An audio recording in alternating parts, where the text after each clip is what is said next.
Time has come to talk about the special paint jobs that Fallout 4 power armors have. There are 10 of them, and in order to obtain them, you gotta do a few different things. I shall tell you what these things are. We will start with the Minutemen paint for the T45 power armor. In order to obtain it, you need to join the faction right at the start of the game when you talk to the Black Man. The design is relatively simple, a nice silver color across the entire armor with a Minutemen logo on the torso. When using all 6 parts as Minutemen paint, your charisma will increase. The next is the Railroad paint, available only for the T51 power armor. In order to obtain it, you need to complete the Tradecraft quest after you talk to this asswipe at the Old North Church. When it comes to the look of the armor, I fucking love it, man. It is covered in charcoal color with a small white railroad sign on the torso. The black color combined with the helmet visor makes this armor very badass, and it should be very enjoyable using it while playing. Also, when you have an entire set equipped, your perception will be increased. The Atom Cat's T60 paint is next. To get this sexy beast, you need to visit the Atom Cat's garage and talk to this girl right here, called Rowdy.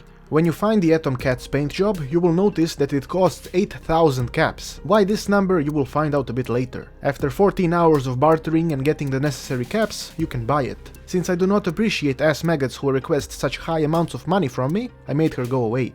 I like this design not because of the flames that you can see on the torso and shoulders, but because of the gradual change from the red to silver color, both on the helmet and legs. For some reason that is very cool to me, probably because it makes me think like the armor is burning from too much fuckery. This is also the only paint job that offers 2 bonuses when equipped. Your charisma will be increased and action points usage reduced while sprinting, so technically it is the best.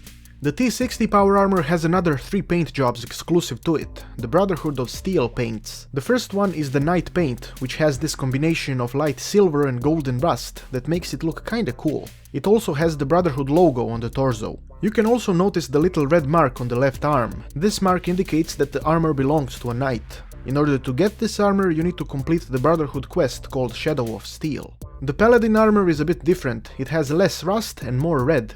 The inner white parts of the knight's armor are now red, and the mark on the left arm is different. This is the Paladin's mark, obviously. I'm not sure which quest gives you the armor, but I know that the Blind Betrayal quest gives you the Paladin rank, so I assume it gives you the armor as well, but I'm not sure. The final special T60 armor is the Brotherhood of Steel Sentinel armor. I didn't notice any differences between this one and the Paladin, except for the mark on the left arm. To get this one, you need to complete the entire game and side with the Brotherhood at the end. All 3 armors increase strength when you have all parts equipped, and they are reasonably cool. I like the combination of these colors. The next paint is the Institute paint, and you get it if you complete the entire game and side with the Institute. Glorious white paint across the entire armor with a small Institute logo on the left part of the torso. The pipes are red, which is probably what I like the most. I don't know why, but the red pipes combined with the fully white armor makes this beast very sensual. Having all parts on your armor increases your intelligence. You probably assumed I forgot about these 3 motherfuckers. No sirree, these 3 are the special hot rod paint jobs that can be obtained by gathering magazines across the Wasteland. All 3 can fit onto any power armor model,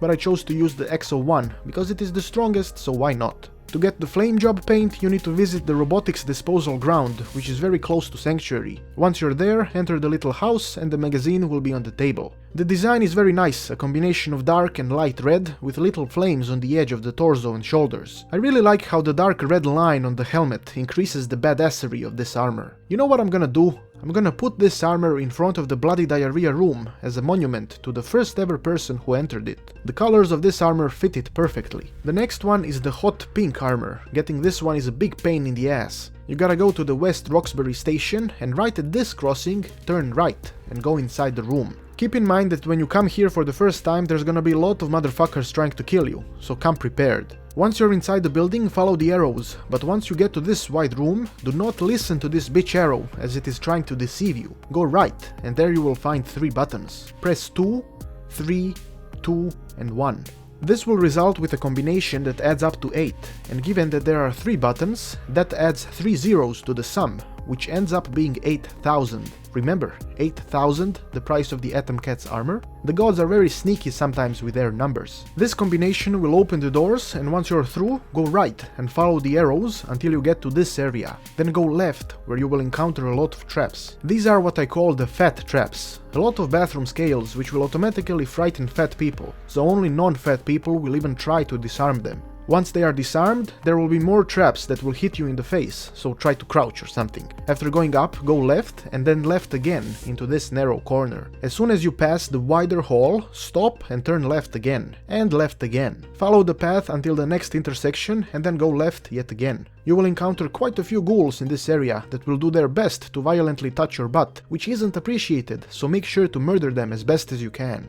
Proceed to the next floor and then go straight, but beware of more traps. They will shock your ass if you're not careful. When you get to this trash can, turn left, again. When you get to the door, open number 2. Other doors contain non-friendly butt sticks. Once you're through the door, go right and find the white door. The magazine will be on the table next to the bed. A huge amount of fuckery for this stupid pink shit, but if you like pink things, then it will be worth it. The design is very similar to the flame paint. The dark red is replaced with white and the light red with pink. The flames are now spikes of some sort. Pink is not my thing, so I don't like it too much, but I would have sex with it.